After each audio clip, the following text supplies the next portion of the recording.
Back in about 2009, we were looking for some products that would sort of build the overall tourism product.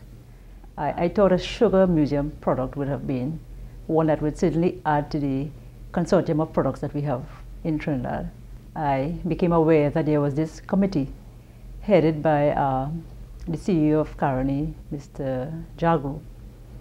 And on my own inquiry, I stumbled upon the committee of these very eminent gentlemen in the persons of Professor Samaru, Mr. Jagru, Mr. Sat Balkaran Singh, Professor Hollis Liverpool.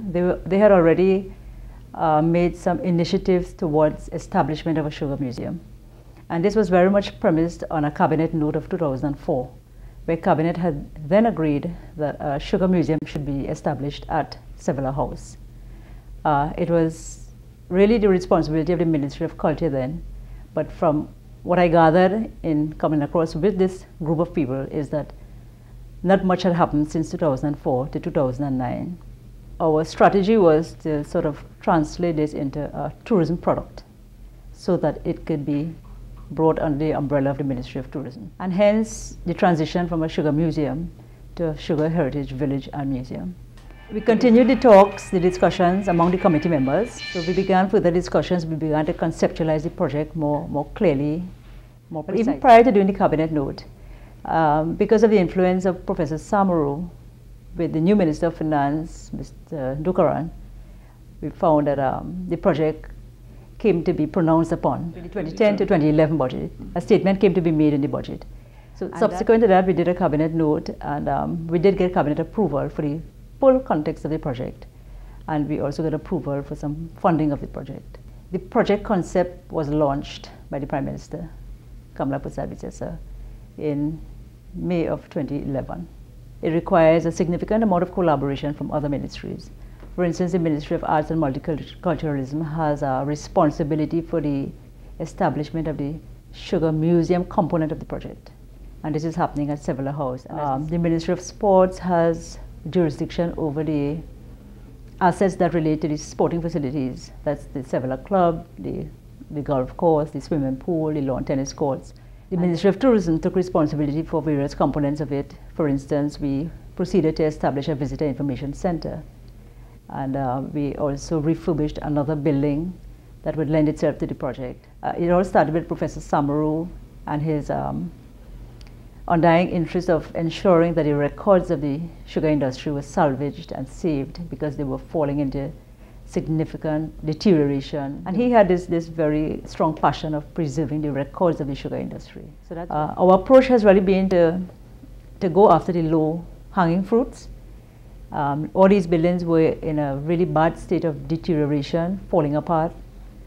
That was too much to lose in terms of our natural heritage and natural assets. The heritage village would really be, it would be a mix of recreation, heritage. The hope is to capture the critical, historical and cultural elements of those descendants into a village that would show how life was essentially in those times, and to bring alive the legacy of cultures that impacted on such a critical part of our economic history, that the younger generations will understand better and have a much better insight and perspective into where we were and what has brought us to where we are today. We intend to make it multidimensional, because very critical to the success of the project will be the sustainability of the project.